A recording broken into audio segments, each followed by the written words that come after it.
Story கேட்போமா? கடல் ஒட்டின மாதிரி ஒரு கிராமத்துல ஒரு ஃபிஷர்மேன் அவங்களோட ஒய்ஃபோட வாழ்ந்துட்டு வந்தாராம். அந்த ஃபிஷர்மேனுக்கு குழந்தைங்கன்னு யாரும் கிடையாது. அவரும் அவர் ஒய்ஃபும் தான். அந்த ஃபிஷர்மேன் எப்படின்னா ரொம்ப புவர் ஃபிஷர்மேன். ஏன்னா டெய்லியும் கடலுக்கு போய் மீன் பிடிச்சிட்டு வந்து அந்த மீனை விற்று அதில் சமைச்சு அதை சாப்பிட்ற ஒரு புவர் ஃபிஷர்மேன். அப்போ அந்த ஃபிஷர்மேன் எப்படிப்பட்ட ஆளு அப்படின்னு யோசிச்சோன்னா, ரொம்ப நல்ல கைண்ட் மேன். அதாவது ரொம்ப அமைதியானவர், எல்லாத்து மேலேயும் இறக்க குணம் உள்ளவர். ஆனால் அவங்க ஒய்ஃப் எப்படிப்பட்ட ஆளுங்கன்னா ரொம்ப கோவப்படுவாங்க. எதுக்கு எடுத்தாலும் எது சொன்னாலும் சத்தம் போட்டு சொல்லுவாங்களாம். ஏன்னா நம்ம ஃபிஷர்மேன் கிட்ட வேலை இது பண்ணு, அது பண்ணு, அப்படி பண்ணு, இப்படி பண்ணுன்னு ஏதாவது சொல்லிக்கிட்டே இருப்பாங்க. அதை கூட ஒரு மாதிரி சத்தம் போட்டதே தான் சொல்லுவாங்க. ஒரு நாள் ஃபிஷர்மேன் வந்து எப்பயும் போல மீன் பிடிக்கிறதுக்கு கிளம்பிட்டு இருக்காரு.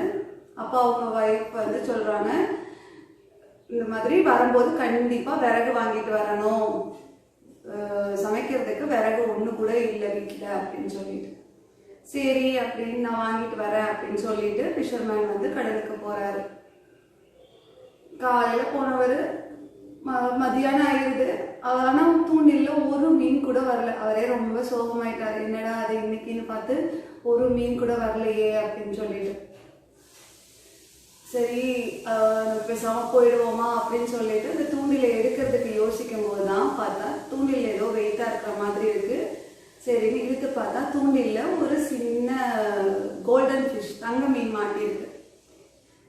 அவர் பார்த்துட்டு சரி இதாவது கிடைச்சது அப்படின்ட்டு அந்த தங்க மீனை வந்து தூண்டில இருந்து எடுத்து பக்கெட்டுக்குள்ள போடுறதுக்கு போறாரு. அந்த தூண்டில் மீன் பேச ஆரம்பிக்குது. இவருக்கு ஷாக் ஆயிடுச்சு. ஏன்னா இத்தனை வருஷ காலத்துல இந்த மாதிரி ஒரு சம்பவம் நடந்ததே கிடையாது.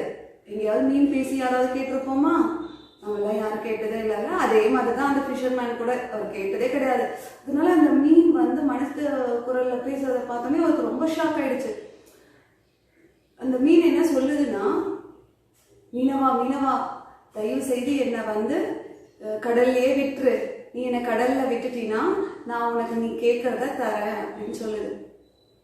இவர் ஒரு நிமிஷம் அந்த மீனவே பாக்குறாரு. பார்த்தா மீன் ரொம்ப சோகமா இருக்கிற மாதிரி இருக்கு. அவர் நினைச்சுக்கிறாரு, ஆமா போ, நமக்கு வந்து இன்னைக்கு மீனே கிடைக்கல, இந்த ஒத்த மீனை எடுத்துட்டு போய் வித்தா மட்டும் நமக்கு என்ன காசு வந்துட போகுது, அதுக்கு அந்த மீன் கேட்குற மாதிரி விட்டுட்ட கடல்லையே விட்டுறலாம், பாவமா இருக்கு அப்படின்னு சொல்லி அவர் என்ன பண்றாரு, அந்த பக்கெட்ல போட மீனை கையில இருந்த அந்த மீனை திருப்பி கடல்லையே விட்டுறாரு. கடலுக்குள்ள குதிச்சுட்டு திரும்பி டக்குன்னு வெளியே வந்து எட்டி பார்க்குது. இந்த மீன் ரொம்ப சந்தோஷமாயிட்டு சொல்லுது, சொல்லு இப்போ உனக்கு நான் என்ன செய்யணும், உனக்கு என்ன வேணும்னு சொல்லு பார்ப்போம் அப்படின்னு கேட்குது. அப்போ அந்த ஃபிஷர்மேன் சொல்றாரு, அவருக்கு வந்து எதுவும் டக்குன்னு ஞாபகம் வரல. அவருக்கு என்ன ஞாபகம் வந்துச்சுன்னா, அவங்க காலையில அவங்களோட ஒய்ஃப் சொன்னாங்க பத்தியா, வரும்போது விறகு வாங்கிட்டு வரணும் அப்படின்னு சொல்லிட்டு, அந்த ஒரு விஷயம் மட்டும்தான் அந்த ஃபிஷர்மேனுக்கு அந்த நேரத்துல ஞாபகத்துக்கு வருது. எனக்கு நிறைய விறகு வேணும் அப்படின்னு சொல்றாரு. அவ்வளவுதானே, சரி நீ வீட்டுக்கு போ, எல்லாம் இருக்கும் அப்படின்னு சொல்லி அந்த மீன் அனுப்பி விடுது.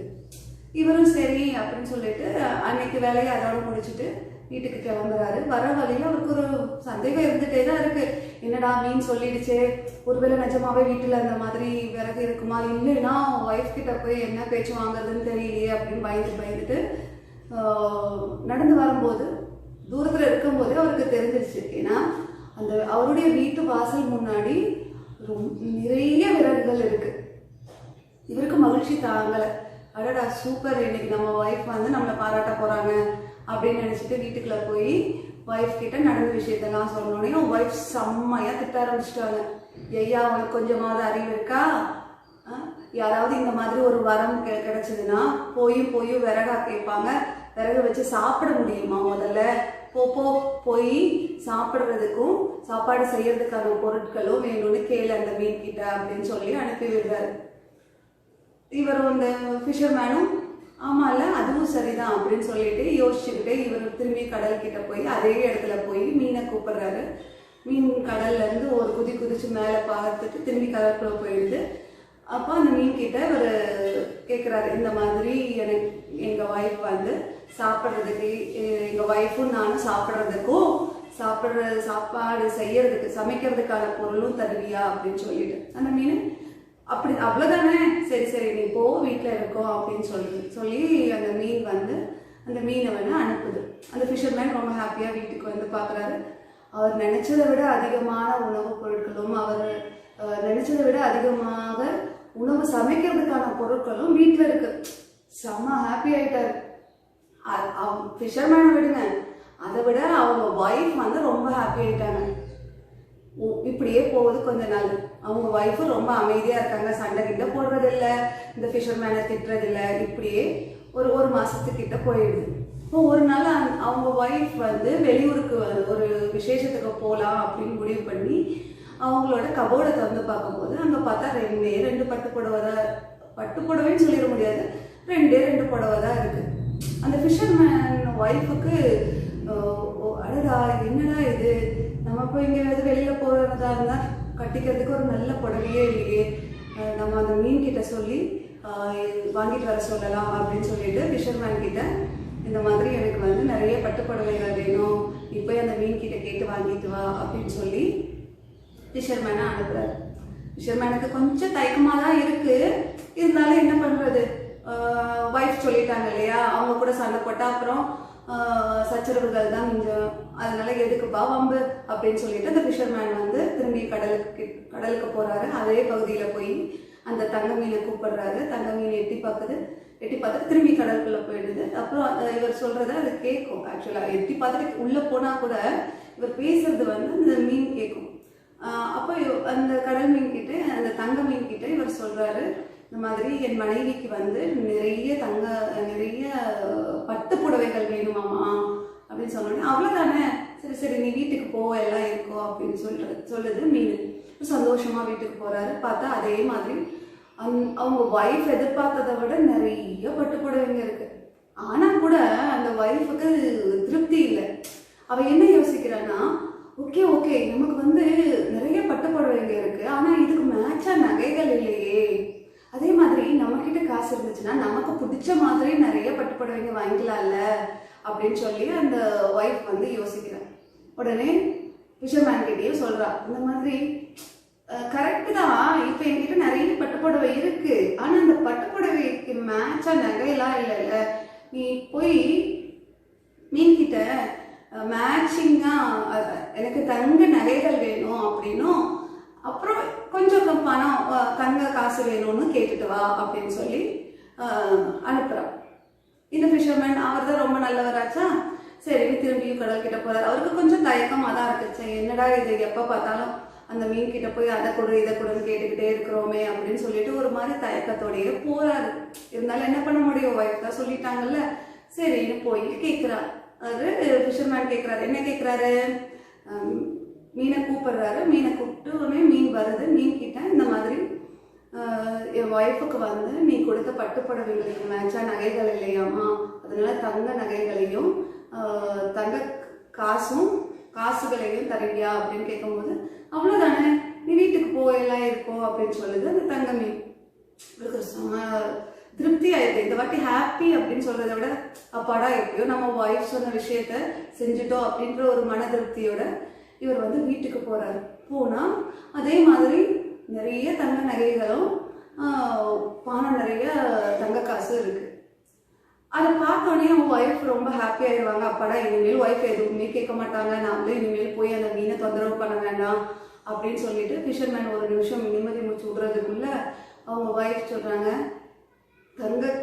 இவ்வளோ தங்க நகை இருக்குது, தங்க காசுகளும் இருக்கு, ஆனா வீடு பத்தியா எவ்வளவு சின்னதா இருக்கு, இந்த வீட்டுல வந்து இவ்வளவு விஷயம் இருந்தா வீடும் நம்ம கிட்ட இருக்கிற பொருள்களும் எப்படி ஒரு மாதிரி மேட்சா இருக்குது பாரு, நல்லாவே இல்லை, நமக்கு ஒரு பெரிய வீடு இருந்தா எப்படி இருக்கும், நீ போய் அந்த மீன் கிட்ட நமக்கு பெரிய வீடு வேணும்னா இன்னொரு பெரிய பானை நிறைய தங்க காசு வேணும்னு கேளு அப்படின்னு சொல்லி அனுப்புறான். இவருக்கு ரொம்ப தயக்கமாயிருது. ஆனாலும் என்ன பண்ண முடியும்ல, இவர் தான் ரொம்ப பாவியில, அதனால திருப்பி கடலுக்கு போய் அந்த மீன் கிட்ட வந்து கேட்கிறாரு. தங்க மீன் இவர் போய் கூப்பிட்டோடனே அந்த தங்க மீன் திரும்பி வருது. தங்க மீன் கிட்ட இந்த மாதிரி எனக்கு பெரிய வீடு வேணும், பெரிய பானை நிறைய தங்க காசுகள் வேணும் அப்படின்னு சொல்லும்போது அதே மாதிரி இருக்கும், அவ்வளோதானே நடக்கும் போ அப்படின்னு சொல்லி அந்த மீன் அனுப்புது. இவர் வீட்டுக்கு கிட்ட போகும்போதே இவங்க சிறிய வீடு வந்து பெரிய வீடாக மாறி இருக்கு. அப்போ இவருக்கே தெரிஞ்சது, அப்போ உள்ளுக்குள்ள வந்து நிறைய தங்க காசுகளை வந்து அந்த மீன் கொடுத்துருக்கோம் அப்படின்னு சொல்லிட்டு, அப்பாடா அப்போது நம்ம ஒய்ஃப் வந்து திருப்தியாக இருப்பாங்க அப்படின்னு நினச்சிட்டு இவர் உள்ள நுழையும் போது பார்த்தா அவங்க ஒய்ஃப் என்ன சொல்கிறாங்க, ஏயா அவனுக்கு கொஞ்சமாவது அறிவு இருக்கா, இவ்வளோ பெரிய வீடு, இத்தனை நகைகள், இவ்வளோ தங்க காசுகளை இருக்கும்போது திருடுங்க வந்து திருடிட மாட்டாங்களா, இப்போ இதை எப்படி பாதுகாக்கிறது, நீ பேசாம போய் மீன்கிட்டயே ஒரு ஐடியா கேளு, அந்த மீன்கிட்டயே கேளு, நம்ம வீட்டுக்கு பக்கத்துல வர்றதுக்கே பயப்படணும், நம்ம வீட்டுல வந்து திருடணும் அப்படிங்கிற அந்த யோசிக்கிறதுக்கே வந்து மக்கள் பயப்படணும், அந்த மாதிரி ஒரு பாதுகாப்போட இருக்கிற மாதிரி ஏதாவது ஒரு ஐடியா கேட்டுட்டு அதுதான் வேணும், மீன்கிட்டயே ஐடியா கேட்டு அதவே வரமா கேட்டுட்டு வா அப்படின்னு சொல்லி நம்ம ஃபிஷர்மேனை அனுப்புறா. இப்போ போற ஃபிஷர்மேனுக்கு ரொம்ப வருத்தத்தோட தான் போறாரு. அடடா அதாவது போதும், இதுக்கு மேலே எதுவும் வேண்டாம்னு சொன்னா இப்போ பார்த்தா திரும்பியும் நம்மளை அனுப்புறாளே அப்படின்னு சொல்லிட்டு ஒரு மாதிரி மன வருத்தத்தோட போறாரு. அங்க போய் அவர் என்ன சொல்றாருன்னா, தங்க மீனை கூப்பிடுறாரு. இப்போ தங்க மீன் வருது. இந்த தங்க மீன் கிட்ட என்ன சொல்றாருன்னா, அவங்க மனைவி சொன்ன வார்த்தையில ஒரு வார்த்தை கூட மாறாம அப்படியே சொல்றாரு. அதாவது இந்த வீட்டுக்கு வர்றதுக்கும் இந்த வீட்டை வரணும், இந்த வீட்டுக்கிட்ட வந்து திருடணும் அப்படின்னு யோசிக்கிறதுக்கே பயப்படுற மாதிரியான ஒரு பாதுகாப்பு வந்து எங்க வீட்டுக்கு வேணும் அப்படின்னு எங்க ஒய்ஃப் கேட்குறா அப்படின்னு சொல்லி அதே மாதிரி கேட்குறாரு. அப்போ அந்த மீன் வந்து சொல்லுது, அவ்வளோதானே, சரி நீ போ, வீட்டில் இருக்கோம், அதே மாதிரி நடக்கும் அப்படின்னு சொல்லி அந்த ஃபிஷர்மேனை அனுப்பிவிடுது. இப்போ ஃபிஷர்மேன் வீட்டுக்கிட்ட வரும்போது பார்த்தா ஒரு பெரிய பூதம் நிற்கிது, 2 கொம்பு, பெரிய உருவம், தடிதடியான கைகள், தடிதடியான கால்கள், அந்த வீட்டோட உயரத்துக்கு அந்த பூதத்தோட சைஸ் இருக்கு. அதை பார்த்தோன்னையும் இவருக்கு பயமாயிடுது. இவர் வீட்டுக்கிட்ட போறதுக்கே பயந்துட்டு இவர் திரும்பி ஓட ஆரம்பிக்கிறாரு. இவர் ஓட ஆரம்பிச்சோன்னையும் அந்த பூதம் வந்து இவர் பின்னாடியே துரத்துக்கிட்டே போகுது. அப்போதான் கத்திக்கிட்டே போகுது, என்னங்க என்னங்க என்னங்க. அப்போதான் ஒரு நிமிஷம் இவர் நின்று யோசிக்கிறார், அடடா அந்த பூதம் வேற யாரும் கிடையாது, நம்மளோட ஒய்ஃப் தான். நம்ம ஒய்ஃப் கேட்டா பத்தியா, நம்ம வீட்டுக்கு பக்கத்துல வர்றதுக்கு எல்லாரும் பயப்படணும், நம்ம வீட்டுக்கு திருடணும் அப்படிங்கிற அந்த யோசனையே யாருக்கும் வந்துடக்கூடாது அப்படின்னு, அதனால தன்னோட ஒய்ஃபவே வந்து அந்த மீன் பூதமா மாத்தி வீட்டுக்கு காவலா வச்சிருச்சு போல இருக்கு அப்படின்னு அப்பதான் அவருக்கு வந்து தோணுது. ஒரு நிமிஷம் நின்று நிதானிக்கும் போது அந்த பூதமா இருக்கிற அவங்க ஒய்ஃப் சொல்றா, என்னையா தயவு செய்து நீ போய் மீன் கிட்ட சொல்லு, எனக்கு எதுவும் வேண்டாம், எனக்கு பழைய உருவம் இருந்தா போதும், நீ போய் நீ பழைய உருவத்தை மாற்றி கேட்டு வாங்கிட்டு வா, நான் என்னால் இந்த பூதமாவெல்லாம் இருக்க முடியாது, போ அப்படின்னு சொல்லி தன் கணவனை தத்தி விடுறான். கணவன் வந்து இந்த வாட்டி அடிச்சு உழுந்துக்கிட்டு போறாரு கடல் கிட்ட. போய் அந்த மீன் இருக்கிற எப்பவுமே மீனை சந்திப்பாரு இல்லையா, அந்த இடத்துக்கிட்ட போய் தங்க மீனை வந்து கூப்பிட்டுக்கிட்டே இருக்கிறாரு. ஆனா பார்த்தா தங்க மீன் வரவே இல்லை. அதுக்கப்புறம் அந்த ஃபிஷர்மேனுக்கு என்ன ஆச்சு அப்படிங்கிறது கூட அந்த கிராமத்துல இருக்கிற யாருக்குமே தெரியல. இந்த ஒய்ஃபா இருக்கிற பூதம் என்னன்னாங்கன்னு பார்த்தோம்னா, அந்த வீட்டுல எல்லாமே இருக்கு, தங்கம் இருக்கு, வைரங்கள் இருக்கு, நிறைய பட்டுப்புடவைகள் இருக்கு, நிறைய உணவு சாமான்கள் இருக்கு, எல்லாமே இருக்கு அந்த வீட்டுல. ஆனா அதை அனுபவிக்க முடியாம அந்த ஒய்ஃப் என்னவா இருக்கான்னு பார்த்தோம்னா பெரிய பூதமா இருக்கா. அவளோட ஆயுட்காலம் வரைக்கும் அவள் பூதமாவே இறந்து போறா. அவ வாழ்ற வரைக்கும் அந்த பூதம் இருக்குது அப்படின்னு சொல்லிட்டு அந்த வீட்டு பக்கமே மக்கள் யாருமே வராம அவள் மட்டும் தனியா அந்த வீட்டுல வாழ்ந்து அவளே வந்து செத்து போயிடுறா. இதோட இந்த கதை முடியும்.